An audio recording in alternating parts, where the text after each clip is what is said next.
मृत्यु लोक में मनुष्य जो पुण्य और पाप करता है बारी बारी से उसे भोगना पड़ता है। बहुत ध्यान से सुनोगे तो आपको बड़ी सावधानी प्राप्त हो जाएगी। जो छोटी मोटी गलतियां आप हंसी खेल में करते हैं वो भी आपको दंड भोगना पड़ेगा। ये पाप और पुण्य बिना भोगे नष्ट नहीं होते कि आपने पाप कर दिया और दान दे दिया तो वो पाप कट गया, ऐसा नहीं है। पुण्य का अलग विभाग होगा, पाप का अलग विभाग होगा। अगर काट सकते हैं तो सिर्फ भगवान काट सकते हैं, भगवान का भजन काट सकता है, दूसरा नहीं। लाखों जन्मों में जो तुमने पाप और पुण्य किया है, जो एकत्रित है, उसका नाम है संचित कर्म। संचित पाप और पुण्य। और उससे जब मनुष्य शरीर मिलता है या जो शरीर मिलता है उससे जो हिसाब निकाल करके कुछ पुण्य और कुछ पाप, उसे प्रारब्ध भोग कहते हैं। फिर यहां कर जो नवीन कर्म किया जाता है उसे क्रियमाण कहते हैं। मनुष्यों के लिए जो उनका जमा हुआ पाप और पुण्य है वो अंकुरित होकर बढ़ता रहता है, ब्याज दर ब्याज। बहुत दुर्गति होती है, इसीलिए बहुत जन्म हम भोगे तो भी अपने संचित कर्म को नहीं भोग सकते। जैसे बीज मिट्टी और जल की आकांक्षा करता है तभी वो उत्तम वृक्ष रूप धारण करता है, ऐसे ही पाप और पुण्य उसे प्रेरित करके पुनः पाप करवाता है, प्रेरित करके पुण्य पुनः पुण्य करवाता है। अगर पाप कर्म में रहती है तो पाप पर पाप, पाप पर पाप, और ये एकत्रित होकर वृक्ष रूप होकर समय स्थान वो निश्चित करेगा। पाप तुम्हें कहां दंड देना है, समय स्थान। बुरी दशा आने के पहले बुद्धि बदली जाती है, उसकी बुद्धि बदल दी गई। आप ना आवे आप पर ताई तहां ले जाए, वो वहीं ले जाएगा, उसी स्थान पर मारा जाएगा, उसी स्थान पर जो दंड उसे मिलना मिलेगा। जैसे आपने छोटा पाप किया तो आपके चलते समय पैर में कांटा चुभेगा और दुख होगा। कांटा निकाला गया, थोड़ी दिन वहां दर्द रहा, खत्म हो गया, आपका पाप क्षय हो गया। छोटा पाप कोई, आगे बताया जाएगा कौन कौन से पाप से कैसे कैसे दंड मिलते हैं।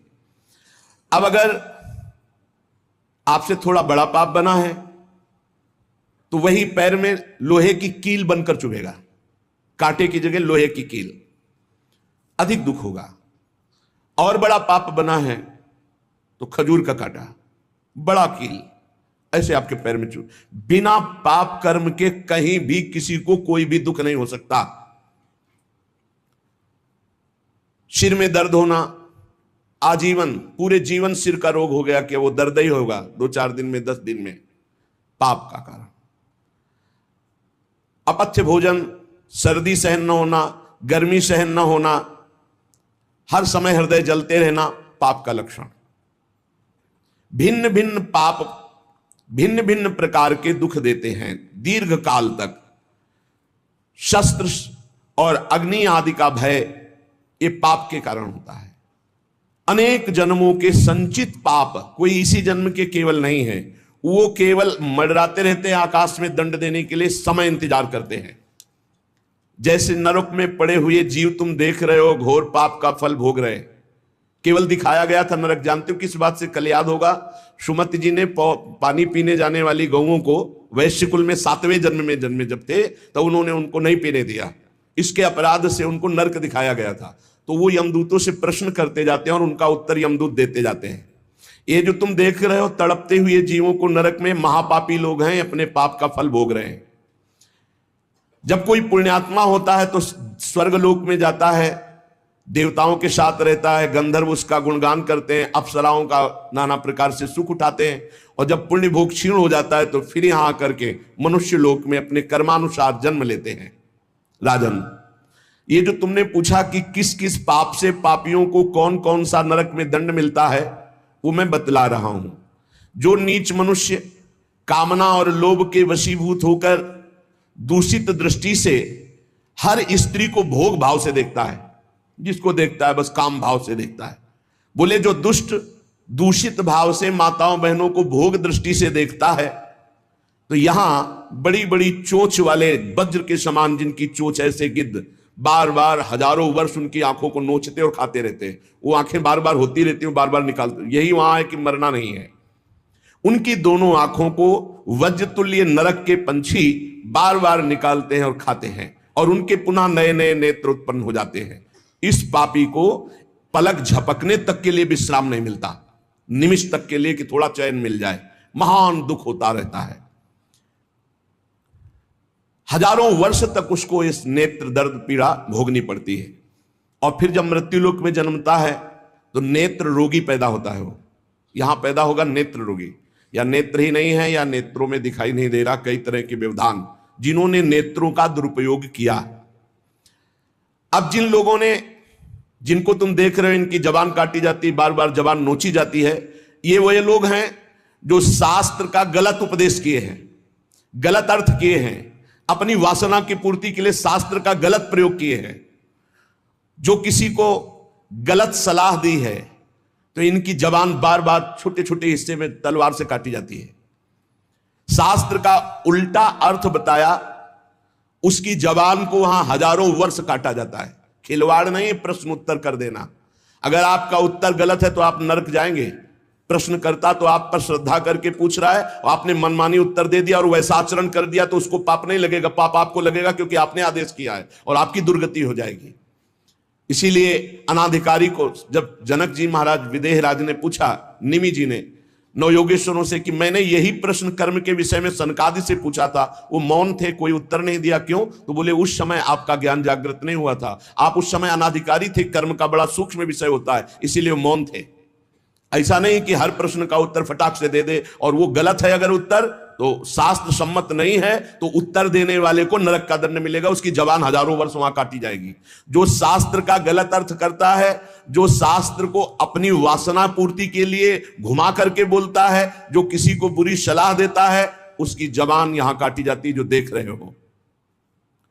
और हे सुमति जी, जो वेद की निंदा करते हैं, देवताओं की निंदा करते हैं, संतों की निंदा करते हैं, वैष्णव की निंदा करते हैं, गुरु की निंदा करते हैं, गुरु पर दोष दृष्टि करते हैं, गुरु को वक्र दृष्टि से देखते हैं, क्रोध दृष्टि से, उन सब को यहां भयंकर वज्रतुल्य वाले जिनकी चोंच है, ऐसे पक्षी गिरा गिरा करके उनके अंगों को नोचते हैं, जबान, आंख और उनके शरीर के अंगों को। जितने निमेष तक उनके द्वारा ये जिह्वा जनित पाप हुआ है, उतने हजार वर्ष तक उनको पक्षी नोचते हैं। जो नराधम बिना दोष के दो मित्रों में फूट डाल देते हैं, एक दूसरे की चुगली करके, पिता पुत्र स्वजन में भेद पैदा कर देते हैं। और जो पुरोहित, बहुत ध्यान देने योग्य बात, अनुष्ठान का संकल्प लेता लेकिन अनुष्ठान पूर्ण नहीं करता, जजमान को क्या पता?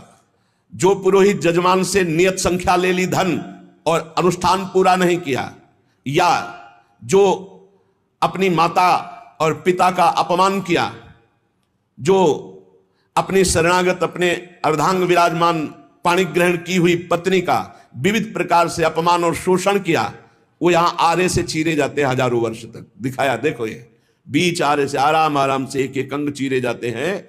उस पुरोहित को भी दंड मिलता है, उस पुत्र को दंड मिलता है जो माता पिता का अपमान, उस पति को दंड मिलता है जो पत्नी का शोषण, उस पत्नी को दंड मिलता है जो पति से छल करती है। आप खुली आंख इनकी दुर्गति देख सकते हैं।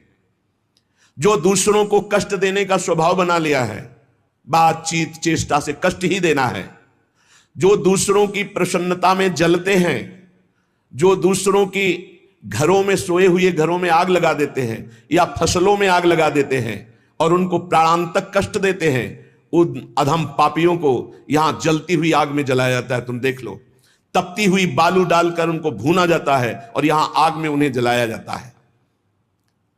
जो एक जगह निमंत्रण मिला, फिर दूसरी जगह निमंत्रण मिला, तो पहले निमंत्रण वाले को छोड़ करके दूसरे के यहां निमंत्रण पाकर फिर पहले वाले के यहां निमंत्रण पाने गया।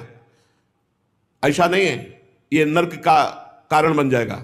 एक जगह निमंत्रण है, वहां गए, अगर हम भूखे हैं तो भूखे, नहीं मिला तो नहीं मिला, अब दूसरे दिन देखा जाएगा। 2 3 4 निमंत्रण, ऐसा नहीं। जो ब्रह्मर्षि किसी देव कार्य के लिए, पितृ कार्य के लिए यजमान के द्वारा निमंत्रित किया गया और वो दूसरी जगह भोजन कर लिया, दूसरे निमंत्रण को स्वीकार करके फिर उसके यहां भोजन करने गया, तो उसको यहां नरक में 2 टुकड़े करने वाला दंड मिलता, बार बार उसके 2 टुकड़े। ये बार बार बहुत जगह भंडारा, बहुत जगह निमंत्रण, ये ऐसा नहीं है। सिद्धांत है, तुम भूखे हो तो एक जगह चले जाओ और अपना पेट भरो, भजन करो। ये नहीं कि 5 जगह चले गए तो खूब दक्षिणा 5 जगह की मिली तो सुन लो। ये तस्मा शास्त्रम प्रमाणम, ये शास्त्र है, मनमानी नहीं। पहले ऐसा कभी ब्रह्म ऋषि जन नहीं करते थे। 5 घरों में भिक्षा मांग लो या निमंत्रण है तो एक जगह जाके पेट भर लो जो रूखा सूखा मिले। ये 14 जगह भंडारा, 14 जगह निमंत्रण, तो उसकी व्यवस्था है। ये नरकगामी बना देगा, बुद्धि भ्रष्ट हो जाएगी। जो सदैव कड़वी बातें बोलकर लोगों के दिल पर चोट पहुंचाते रहते हैं। कुछ लोगों का ऐसा स्वभाव होता है, जब बोलेंगे तो हृदय की पीड़ा प्रकट हो ही जाए, ऐसा उनका है। ऐसे हैं वो, ऐसे बोलते हैं कि अत्यंत पीड़ा दे। ऐसा करने वालों को यहां के पक्षी टूट पड़ते नरक में लाते हैं, नोच नोच करके उनको खाते हैं।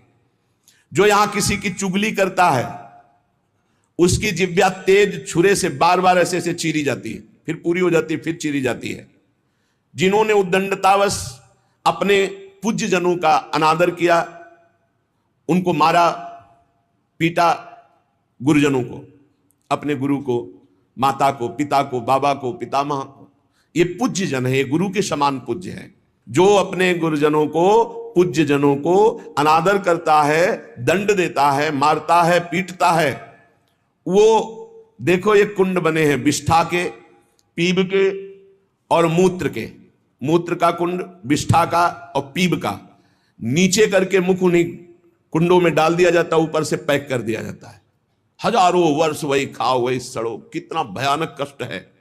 नीचे के मुख करके उसमें डाल दिया जाता है।